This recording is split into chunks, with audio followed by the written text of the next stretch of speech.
Hi friends, Steve here at Eternal Hills Memorial Park. You can see the sign behind me, I hope. And hopefully you can hear me. It's a very busy street. It's El Camino Real, one of the main streets here in Oceanside. And I'm here today to visit the gravesite of a number of very famous people, and two in particular who died tragically at very young ages.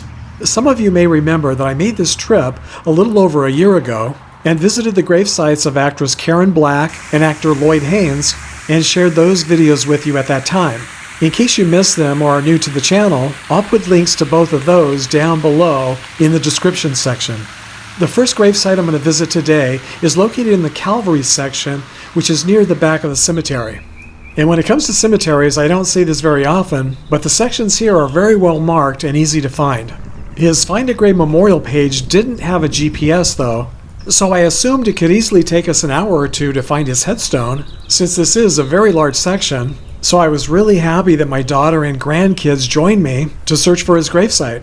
Then I walked about 8 gravesites in from the curb and couldn't believe my eyes. It took me less than a minute to find his headstone. And as you know, that almost never happens. Robert Driscoll, or Bobby Driscoll as he was known to the public, was one of Disney's very first movie stars back in the 1940s and 50s.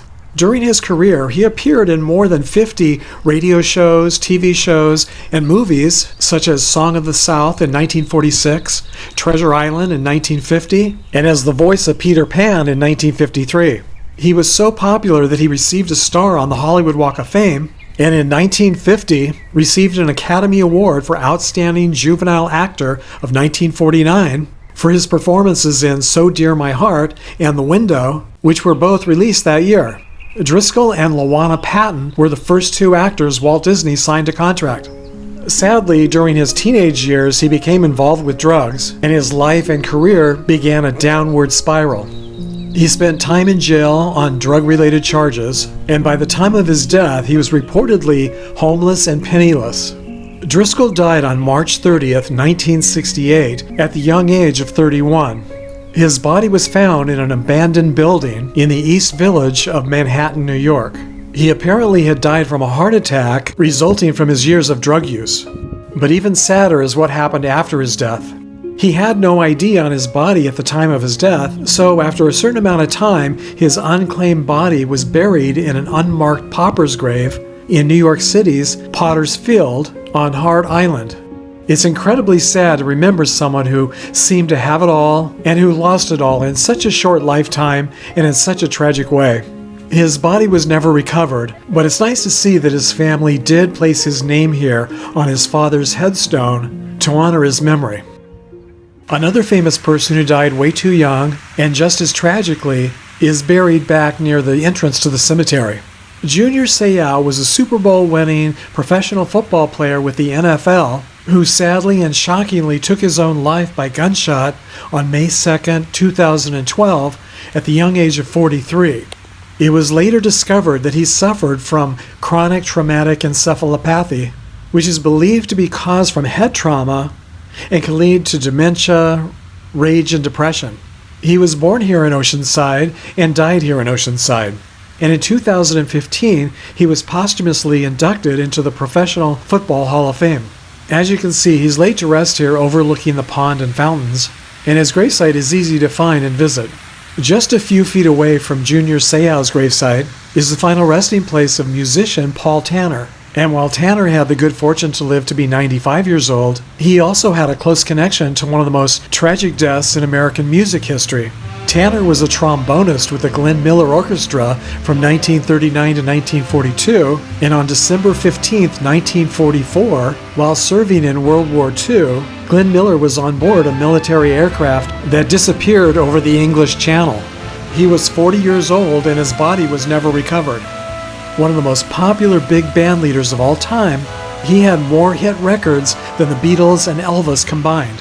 Paul Tanner died from pneumonia in nearby Carlsbad, California on February 5, 2013 at the age of 95. Not only did he have the honor of playing with the Glenn Miller Band, but he was also an inventor and developed and played the electro-theremin. The unusual sound that it made was used by the Beach Boys in their now iconic 1966 song, Good Vibrations. The sound can also be heard on the popular 1960s sitcom My Favorite Martian. The next famous final resting place is located inside the mausoleum located in the center of the cemetery. Actor Richard or Dick Simmons appeared in more than 60 movies during his long career, but he's probably best remembered for his starring role in the popular 1950s TV show Sergeant Preston of the Yukon. And as you can see, his cremated remains are located here just inside the door on the right-hand wall in the very top row of this glass display case. It's nice to see that they've included a photo within his cremation niche. And in case you're wondering, this corridor is within the Sanctuary of Hope. After suffering with Alzheimer's, Simmons died here in Oceanside on January 11th, 2003 at the age of 89. For those of you who never saw the TV show, Simmons played Sergeant William Preston, a Canadian mounted police officer who solves crimes with the help of his horse Rex and his dog Yukon King. And it was a Western TV series based on the radio drama Challenge of the Yukon. Back in the early days of TV, it seems like most of the TV shows did start out as radio programs. Okay, so I just asked my daughter Marcia if she knew who Sergeant Preston of the Yukon was.